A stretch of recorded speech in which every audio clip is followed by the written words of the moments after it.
Hey, it's Alex Radcliffe from Board Game Co. And today we're doing a Should You Back It on Scarface 1920. Should You Back It that I specifically held off on doing for a decent amount of time, and with 18 days to go, I'm wondering if I should be holding off more, because to be frank, we'll go through everything, the usual stuff, the campaign, the game, details, all of that, what's exclusive, what's not, price point, pledge level, stretch goals, all that stuff we will go through. But the should you back it part, does it make sense to back this game or wait till retail, is still not clear to me. Well, we'll get into it. We'll talk about it, but timestamps down below for any relevant section that you want to jump to. But to begin with, Scarface 1920. What is this game? And by the way, I have played this game. One of the two reasons I've waited are to get a general sense of what they're adding, the exclusives, all that extra stuff that they're adding throughout the course of the campaign. And with 18 days to go, they are still adding. And secondly, because I wanted to continue playing this game to get a better feel for it.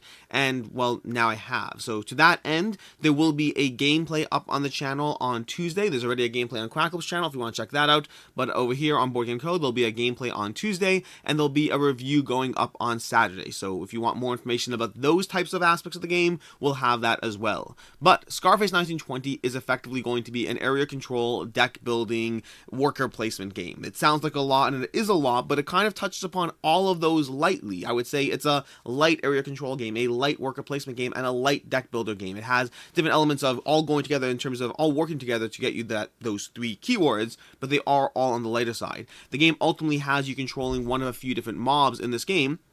And every round, you're going to be taking an action until your hand runs out. Until your deck runs out. You're gonna have a hand of cards. You're gonna take actions utilizing those cards, utilizing anywhere and as many cards as you want. But the fewer cards you use, the less likely you are to attract the attention of the feds. So you're kind of managing that on the one hand. And then every round, you take one action, which usually but not always involves moving one or more workers, mobsters, and forcers around the board. Those workers will potentially go to different locations, which, along with the cards that are used to trigger them, will trigger some sort of benefit, recruiting more mobsters, adding more cards to your deck, bribing the feds, all these different types of actions that will help you out in the game. Some of those actions will involve moving your mobsters around to different areas, trying to take control of different neighborhoods in the game. So that's going to be a little bit of the worker placement and the area control aspect of the game, especially when it comes to trying to take over other players' neighborhoods. But along with that, the deck building aspect is going to be, you're going to start with your pre-built deck, but then as you go ahead and buy cards, you're going to be adding cards to your deck. You're going to be enlarging your deck and customizing it to suit your playstyle, to suit what you want to do, to suit what you're trying to do on the board, where you're trying to place your workers, as well as the various jobs you're trying to accomplish, and trying to get the right types of recruits, the right associates, in order to add to your deck. So you're kind of managing all of these things. Now, when I say it's light in all those areas, the worker placement is light in the sense that you're placing down one worker around, unless and until you are, getting involved in a big heavy fight on the board. And the deck building's light in the sense that across the course of the game, and perhaps it's just our plays, but I would say on the lower end, I think the lowest number of cards that I added to my deck in a game was 2, meaning I added 2 cards to my deck. I guess 3 if you count the extra one you get from your personal deck, from your personal pile, but 3 cards is the lowest amount of cards I've added to my deck, and I think the high end was 5. So you're not adding a ton of cards to your deck, you're adding select and powerful cards to your engine to keep that cycle going, because every time your deck runs out is what triggers a slight advancement of the game end trigger. You're going to have these little token that goes along the track, and it's going to keep moving every time your deck runs out, and when it hits the end, you're going to trigger a news card, and then for a few news cards, that's when the game ends. So you have a few cycles of your deck. Not a ton, maybe 4 or 5 cycles of your deck at most. I would say arguably less, I have to do the math, but probably 4 cycles of your deck in this game. And that's basically the main idea of Scarface. There's going to be a bunch of other aspects to be mindful of, how you make money. The main goal of the game is going to be to make money in this game, to be the mobster to be the mob with the most money remaining at the end. And most of the money is going to be generated from selling various goods, but not all of it. A lot of money comes from other combinations of different facets, the cards you play, upgrading your boss, different elements. In fact, if you watch the gameplay coming on Tuesday, you'll see a whole different way that I made money, involving a unorthodox but functional way where I made a ton of money from just different stuff and jobs and things, and I don't want to spoil the gameplay, so keep your eyes peeled for that. But that is effectively Scarface. It's a 1 to 4 player game. It's going to be in the 2+ hour range. I would say I think all my games have been around 2 hours. It's 90 to 250 minutes. I would say the 150 is probably longer. I mean, I think I've played it No, the 4 player game is a little longer. I would say it's two to 2.5 hours is what I would say based on our experience. Keep in mind, I have had people say when talking about other games that our group runs slow. Entirely possible. We like to take time thinking about our turns, so maybe that 90 to 150 is accurate. The 14 plus you could ignore. That's usual stuff. Although in this case, the truth is, you are going to be dealing with more adult content, not like adult content, but it's a heavier theme. It's not a game I'm playing with my 9-year-old anyway, but really do what you want as far as age. And that is overall Scarface 1920. That's really pretty much the game. There's a how to play video over here that does a great job going through the how to play. There's a great job. This is from Red Zen themselves, and does a great job covering all the stuff. Speaking of Red Zen, this is their first created game, which is insane. 500, what are we up to now? We're up to 583,000. It's going to easily cross 700,000 by the end of the campaign. I would say it's probably going to end up close to the 800 to 900,000, although it could be wrong. One of the things here is there was a day one or a first 3 days or first 2 days at early bird where you got a newsboy and 3 extra cards, which you otherwise have to pay for. So that does, that does bias you towards an earlier start, but then things are being continuously added as we go. So we'll see. I would guess again in the 800 to 900,000 range, although it could well cross 1 million. Time will tell. Past that, let's go ahead. There's got some good overall stuff over here. Ruling the city, pulling the city strings, mastering the underworld, giving you all these little details about the game, the dealers, the Ness. Mr. Ness, one thing I didn't touch upon, it's actually pretty important. One thing I did not touch upon is going to be a Fed track over here. And many of the actions you take in the game can become more powerful, or could be more powerful actions, or could be more violent jobs. But different things like that will attract the attention of the Feds. And the higher up you are in the Fed track, then at the end of the round, whenever you draw a news card, and or whenever someone goes to 11 on the Fed track, you're going to be drawing a Fed card and then doing different negative things to the players on the board. Although the higher you are in the Fed's track, the more negative that thing is. So there is a constant balance of taking stronger actions, but risking the negative attention of the Feds. And then once that's done, your lawyers get involved, your Fed track decreases a bit, not 100%, but it does get a slight decrease. Past that, the other things I would touch upon is the jobs. The jobs are going to be incredibly impactful in this game. You're going to start the game with a draft of jobs, and then you can add more jobs to your hand throughout various actions in the game as well, and those jobs are incredibly impactful.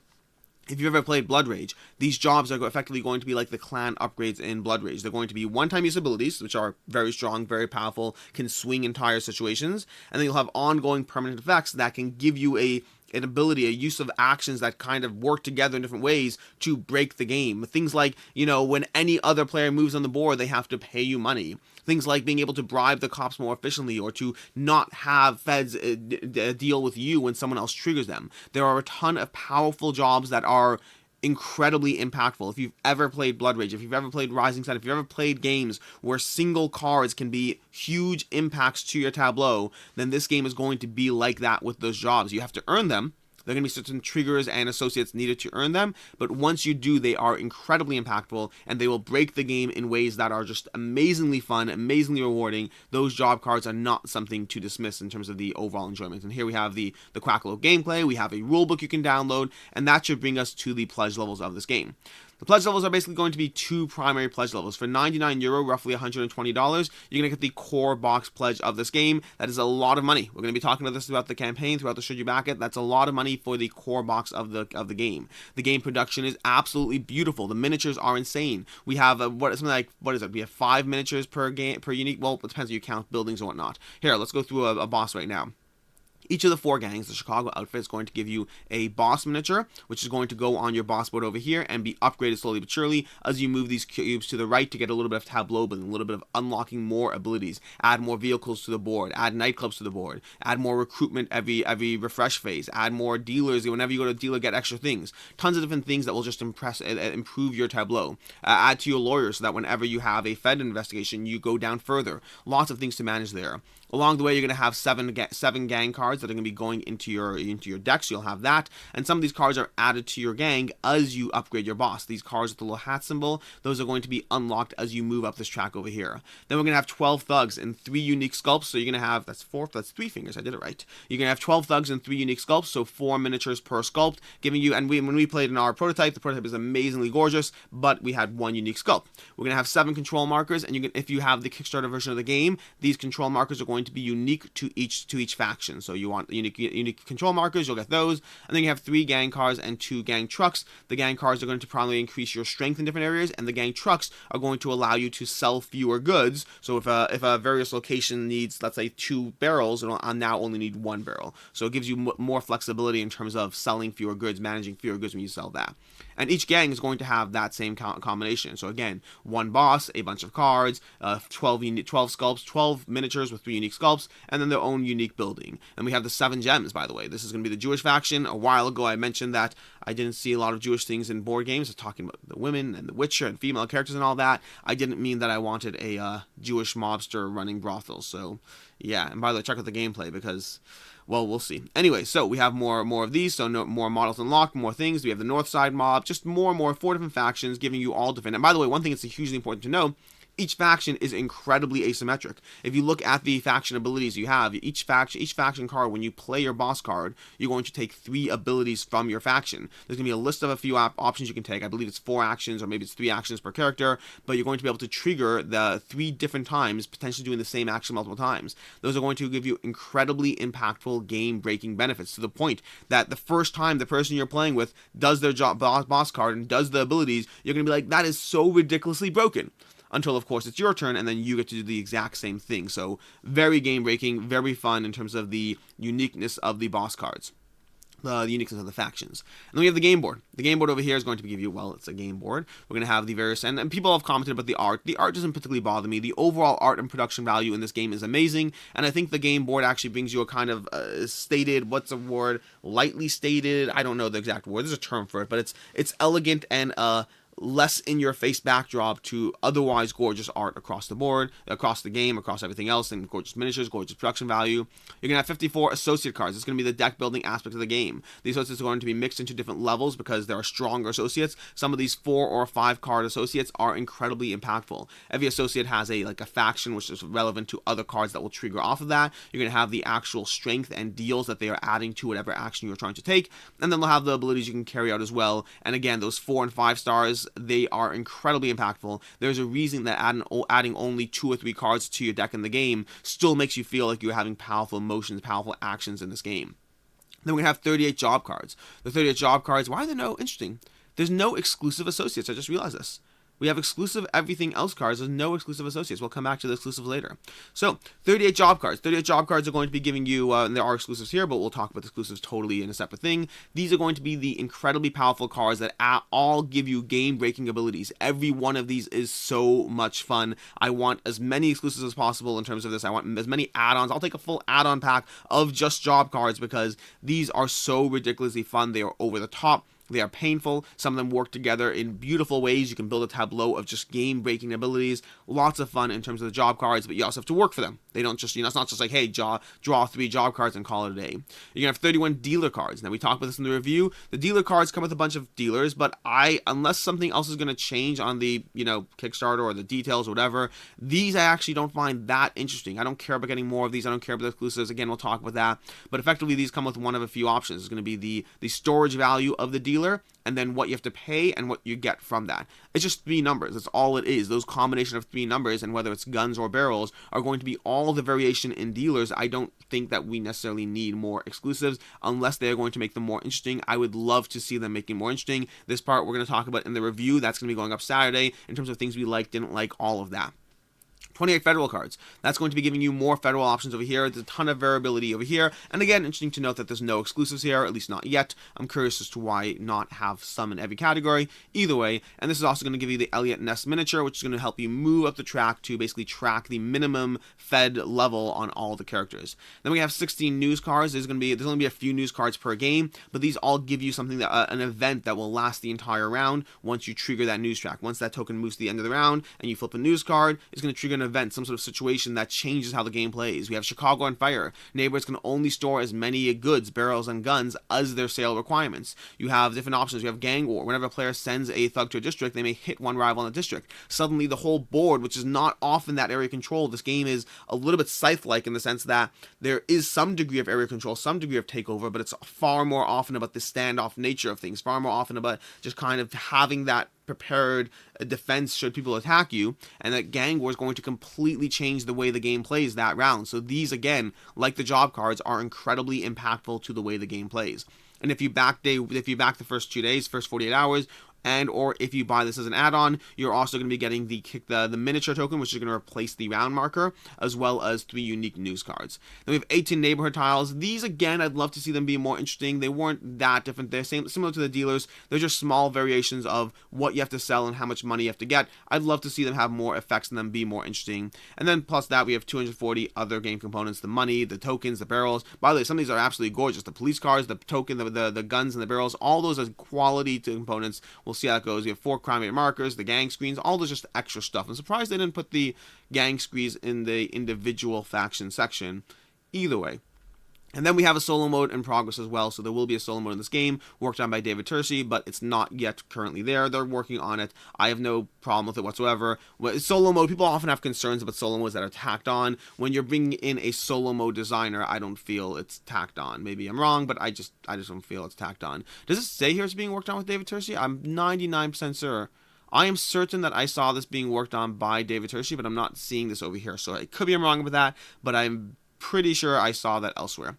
In any case, moving on, let's go to the add-ons now, and we'll talk about the should you back it after this. The add-ons are going to have the following. A set of 17 miniatures if you want extra miniatures. To be clear, this is not a full set of the miniatures. So if you wanted a full replacement set of the miniatures, this is not that. This is giving you 4 bosses, Elliot and Ness, and 12 thugs. 1 copy of each of the thugs, but you're not getting 3 copies of each of the thugs. This is not a full replacement set, but if you want to have some extras in case things break, or if you just want to paint stuff and not be able to risk it, it's going to be €25 for those. It's not cheap, but also not crazy expensive. It depends on what price point you're comparing to. And by the way, everything here is being designed by Big Child Creatives. Incredible quality across the board. We have the Paperboy, which is going to cost you €8, which is going to be, the Paperboy is going to be €8, and it's going to be giving you, well, the Paperboy and 3 job cards in case you missed it in the first 48 hours. For €12, you're going to be getting 2 crates to carry your guns and ammo. It's pretty cool. Just remember, these are just the crates. These are just 2 wooden crates. It's going to be roughly €6 per crate. You're not getting extra goods or tokens. You already have the alcohol and gun tokens. These are cool, but just understand you're not getting what's pictured. You're getting just the crate over there.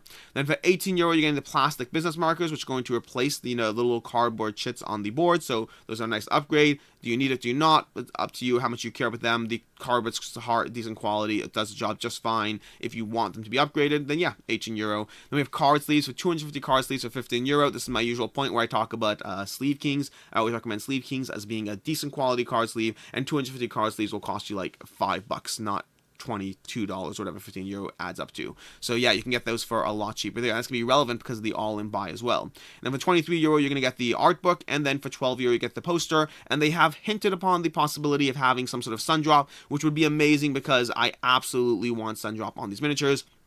I know the ones I have look great, but we have prototypes. I don't know exactly the differences, how they're going to play out. I would love to see sun drop quality on some of these miniatures, which finally brings us to the stretch goals. And this is the part where we're going to start going through just what's been added. But keep in mind, a lot of what's added is being added to the core box. So it's great that there's more in the game, but it doesn't change the conversation as to whether you get it in retail or Kickstarter unless that thing is Kickstarter exclusive. They have suggested heavily that this will be something that shows up in retail. They have not officially confirmed it, but it sounds like it'll show up in retail. I see no reason why it wouldn't. It's a solid game, and I think they'll sell well. So I imagine this will go to retail. So let's focus on what's being added here.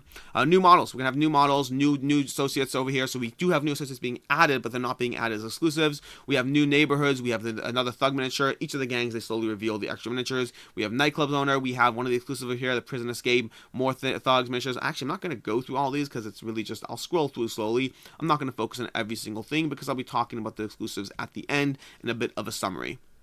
So you can see they unlock all the miniatures, they add more cards, some exclusive, some not. The exclusive cards that they have been adding so far are going to be news, jobs, and dealers. And then over here we have this. We have for Kickstarter exclusive, we have the 3D wearable plastic ring. So this is going to be a Kickstarter exclusive as well, giving you a ring token to replace the actual ring in the game. By the way, this is cool, and actually, I would argue that the plastic ring is functional. So they have this family ring in the game that whenever you recruit an associate, you get the family ring, and then every round that you have the family ring, you get $2, which you can get $8 to $10 back from a ring because of the way cards are not always being drafted. Like I said already, it's a light deck builder in the sense that you're not always going to be drafting associates. So having that ring and taking the $2 is a big deal, and you may take the ring and then forget every round, take the $2, and it is what it is. having that ring might actually remind you. Wearing an actual ring may well remind you to take the $2, having a more present token on the table. So I actually think this has gameplay value as well. That said, you can also probably get any sort of, mobster ring from anywhere. It doesn't have to be this one over here. Although this one is nice and says Scarface 1920 on it. Then we got more cards over there, and then we have the Enforcers expansion pack, which we are currently unlocking. We're currently at $480,000 or 400. No, it's 500. Oh, yeah, 500k euro. Which we're currently at 488,000 euro from that 500,000. So we are going to cross that shortly in terms of getting that last stretch goal over there. But that one's going to be starting to unlock what effectively is this is effectively going to be their expansion pack. So you're going to have 3 characters, miniatures, and the rules for standard and solo. So it's going to be adding more characters to the game, these enforcers or whatever it is, which is going to be a buyable expansion pack that you can buy after the Kickstarter. It's not Kickstarter exclusive, but in this pledge itself, it is included. It's free, which brings us, I think, to the should you back it or not. But before we do, let's talk about the pledge level over here. The $166 pledge level is effectively giving you the card sleeves, the plastic business marker, and the wooden crates. And it's doing that for a €5 discount, which means if you don't want any one of those 3 things, then it's already not worth it. So for instance, in my case, I don't care about the sleeves. I'm going to use Sleeve Kings either way, so I don't particularly care about saving €5 because I have to pay €15 extra to save that. It's just not worth it. I'd rather get the Sleeve Kings as my my stance on that one. If you don't care about the plastic business markers or the crates, then it's not worth it. If you wanted to get all 3, then yes, that all-in pledge is worth it. Otherwise, focus on the $120 pledge and simply add what you want to that pledge. And keep in mind, shipping, by the way, is going to be that's going to be, I believe, included for most places. I have to double check that, but is going to be for shipping is going to start at the $30 range and only go up from there. So factor that in as well, because that basically means that your base pledge at $120 is going to end up at $150 at the base pledge. That's the base cost before you add anything extra in terms of any extra add-ons or anything else to that game. Which brings us to the should you back it, should you not for this game. There are Kickstarter exclusives in this game, but there's not a lot so far. And understand that with 18 days to go, that means that there's still a lot going on here. Now, keep in mind, I will, of course, have my 2 back or not to back videos every single Monday, and I will touch upon further updates as the campaign progresses, because my opinion may well change depending on what exclusives are being added to the game. If we're at 583,000 now, and I think we're going to end up at 800, 900, that gives more room. We're going to have more. They're going to have the Enforcer pack fully unlocked, although I'm factoring that value in already, but we may have more cards, more extras. Who knows what is being added? Maybe Sundrop is being added as an exclusive instead of an optional buy. That could totally change everything. As of right now, the exclusives we have are limited to the following. We are basically going to have a set of cards. So we have 4 dealers, 4 jobs, and 3 news cards. 6 news cards are exclusive. Keep in mind, 3 of those are if you got or bought the first day poster boy add-on. Okay, so let's just go, even assuming you have that. I'm going to assume you have that. You'll have to factor it backwards if you don't. So 6 news card, 4 dealers, 4 jobs is what you have as far as extra cards. Now, those 6 extra news cards, speaking from my own experience from the game and my own bias, those 6 extra news cards, those are awesome. I will happily play for extra news cards. I want them. If they put another expansion pack for news cards, I would buy them. Those job cards, I want every last job card, speaking for myself. I want every single one. They are just cool game-making abilities. I want every single one. Forget that. I want 15 more. I want as much variety in terms of the cool impacts that jobs can have on the game and the ways they can break the game in different ways. I absolutely love it.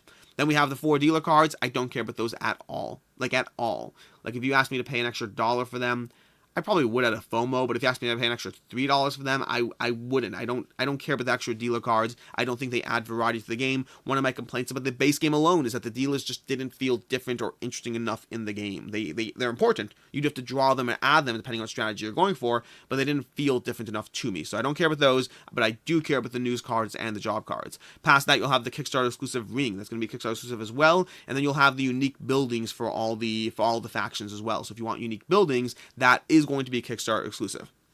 And that's all relevant because effectively you're looking right here. Let's talk about the price tag. At $150, it's going to, of course, depend on what the MSRP for this game is. What is the MSRP for Scarface 1920? And it's something that they have not commented on, more than not commented on. They said we can't answer that question yet, which is fine. I don't care if they can't, and honestly, these days, it might be reasonable that they can't, given the state of the world and shipping. Those freight charges that are expanding everywhere, those things are going to result in increased MSRP, so maybe they don't want to answer because they don't know yet. I'm fine with the fact they don't want to answer. I don't care about that. But, meaning, just to be clear, I'm fine with the fact they don't want to answer because they've addressed and said where we don't want to answer yet. When companies just ignore you, I don't love it. When companies say, hey, we can't give you that information yet, I don't like it, but also sometimes there are legitimate reasons. At least you're not ignoring us. But as far as that, so the MSRP we don't know, which means it comes down to making best guesses over here. And best guesses aren't terrible. If you add up the miniatures in this game, there are a decent amount of miniatures. Take R6, maybe R6 Siege that's going to be currently on Kickstarter. The amount of miniatures you have in the base box there is like 20. It's not a lot. Now, granted, it's 20 different sculpts, but it's 20 miniatures, not a ton. This game is bringing you roughly 77 miniatures. It does depend on how you count the various cars and faction markers and all that, but even just the base miniatures alone is going to be, 48, no, 12, 48, 52, plus Elliot Ness 53. 53 miniatures is going to be the base main miniatures with a variety of different sculpts, and then you're also going to have the faction markers and the cards and deluxe fight tokens. I have no problem believing that the MSRP for this game would be in the $100 range, similar to your standard Blood Rage game. Now, that might go up, especially with the state of the world. Maybe it becomes $109. That is entirely possible. But even so, the end result on retail for a game in that range is going to be in the $85 range, maybe the $90 range. I have a hard time believing that this game would be more than $90 to buy it on the secondhand market. I would say you're probably, not secondhand market, to buy it at retail, I would say you're likely looking at between $75 to $90 for the price point of the base pledge, actual price point, not MSRP, the actual price point in retail.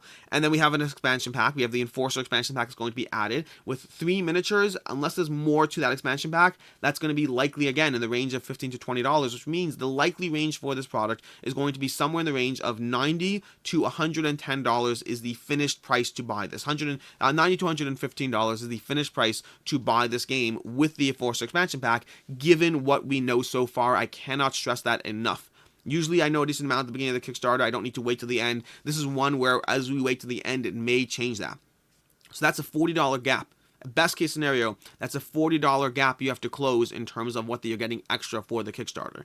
Now, I can't speak for you, but $40 is a lot of money to pay for 10 extra cards. What is it? No, more than 10. 14 extra cards. And then the unique building, 14 extra cards, the ring and the unique buildings for $40 extra is a lot of money, which I'm not asking you to pay.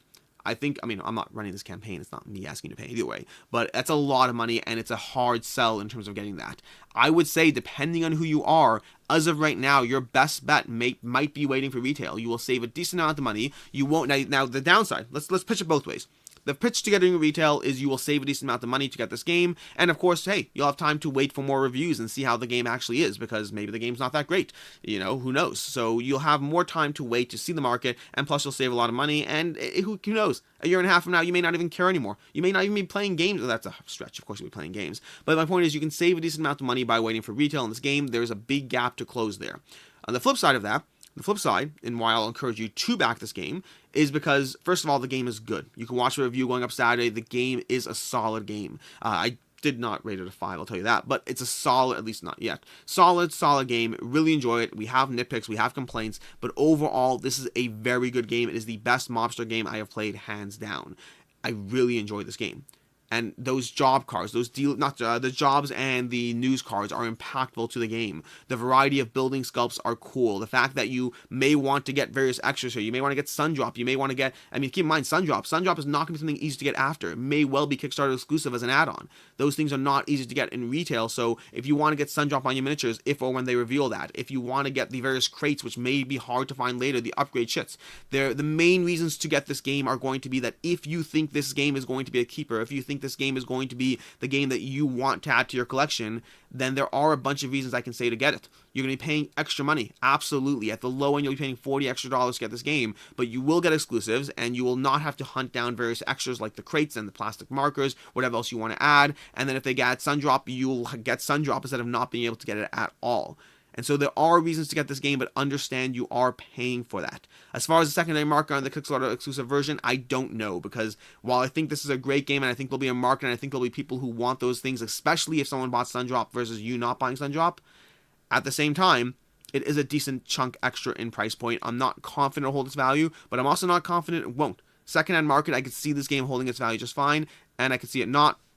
And of course, we have to factor in what will be unlocked throughout the course of the campaign. I imagine we'll see more jobs, more news, more dealers, just because that's what they've unlocked so far. I don't know what other surprises they have in store. I hope there are a lot, because this is a great game and I want to see as much as possible. As soon as I'm done with this video, I'm going to head on over to them and say, hey, can you go put a pack of 10 extra job cards in the Kickstarter with a $10 buy? I'll pay for them. I don't care, because I want more stuff in this game. That's basically been your Should You Back It? An expensive game, a good game, reasons to back it, reasons to not. I hope you enjoyed this video. I debated pushing this off even longer, because I still don't have that firm picture, especially if they add things during the campaign. But like I said, if you want to see more updates there, then feel free to check on the to back or not to back that I do every single week, every single Monday. And past that, if there are enough changes, maybe I'll do another video. But as it is, I already had Shira do a Scarface review on the channel. We'll have another review on the channel, and we have a gameplay on the channel, and now we have a Should You Back It. Doing another Should You Back It might be pushing it a bit too far.